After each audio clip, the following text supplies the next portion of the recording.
आपल्या बेधडक वक्तव्यांसाठी कायम चर्चेत राहिलेले अजितदादा आता जीभ आवरा असा सल्ला देऊ लागलेले आहेत। राष्ट्रवादीचे नेते आणि माजी मंत्री दिलीप सोपल यांनीच अजितदादांवर ही वेळ आणली आहे।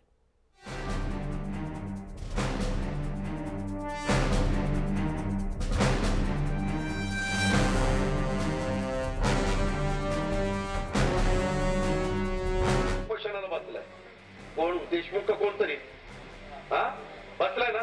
पाणी सुटलं? पाणीच नाही तर काय सोडता? काय मुद्दा का दिदाचा? काय मुद्दा का दिदाचा? काय मुद्दा का दिदाचा? बोलले आणि फसले। रात्री 2 वाजताच लाईट बंद करतायत। माझ्या ते लक्षात आलंय, कारण मी बघितलंय अलीकडे रात्री जशी जशी वीज खूपच जायला लागली तसं तसं मुलं इतकी जन्माला यायला लागली की काय।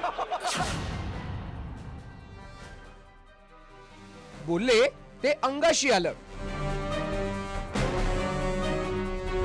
हे आहेत सत्तेत असतानाचे अजित पवार आणि उपमुख्यमंत्री असताना अजित पवारांचा हा तोरा।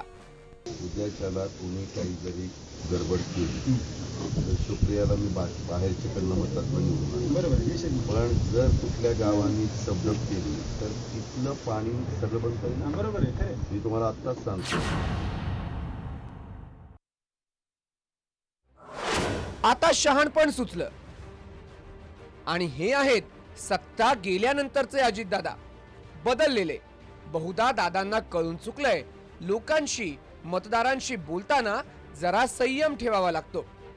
शेवटी मतदार राजा खुर्चीवर बसवतो आणि आपटतोही।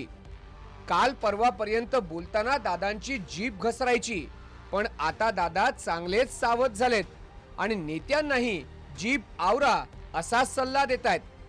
पण अजित पवारांवरती ही वेळ आणलीये राष्ट्रवादीच्या दिलीप सोपलांनी। तुम्हीच पहा।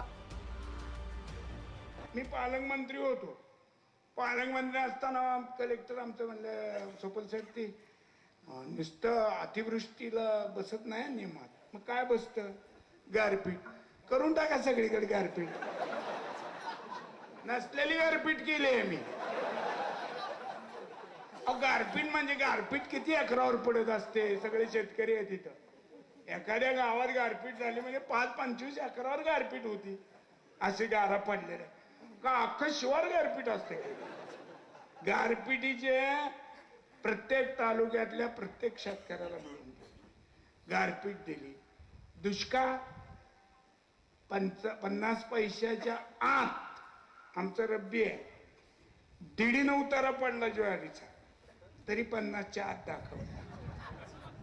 कृषी खात्याचीच मीटिंग घेतली होती, 50च्या आत। बरं म्हणले 50च्या। पालकमंत्री असं भेटल्यावर काय असतं?